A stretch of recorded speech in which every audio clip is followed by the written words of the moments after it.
Энэ хүлэгэр нь төмөр давтаж буй аглаг ойн тухай юм. Аимшигт төмөр дэгдэж, ой шатаж, ойн бүх ан амьтан айн сандарч, орон гэрээ орхин одож байв. Зам, бар, минж, баавга зэрэг амьтад гуйлтан сандарч, дээгүр нь шууд нисэлтэн бужигнав. Бүх ан амьтад үүмрэн сандарч, ойн захаас төмрийг ажиглан зогсцоожээ.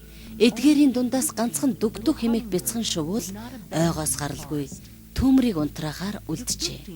Тэрээр горхиноос хошуундаа ус балган нисч, усаа төмрийн дээрээс асгасаар л байв.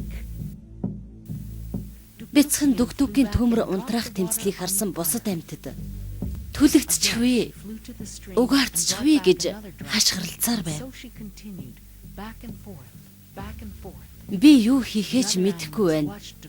Энд хит халуун байна гэж туулай цөрхрэн уйлахад энд угаартам утаатай байна гэж чон улин дугарлаа. Миний далавч галж шатчихна. Хошуу маанч гэсэн жижигхэн гэж шар шувуу тэндээс бас орилв. Гисэн ч бяцхан шувуу цөхрөлтгүй зүтгэсээр байлаа. Тэр нааш цаас нисэж туслаар ус зүүн шатаж буй ой дээрээс асгасаар байв. Энийг харсан баавгай бяцхан дүгдүг чи юу хийгээд байна гэж асуув. Дүгдүг зогсолтгүйгээр бүх амьтад руу харснаа. Би өөрийн чадах зүйлийг л хийж байна гэжээ.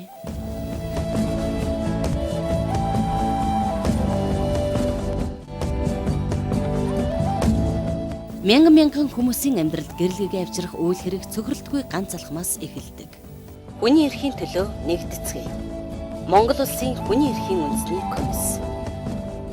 Өнөөгийн Эквадорчууд буюу Квачин ардын сургаалт үлгэр дээр үндэслэн Майкл Никол Янгуланасын найруулгаар Trickster Animation House-ын бүтээлийг орчуулан бэлтгэв. 2011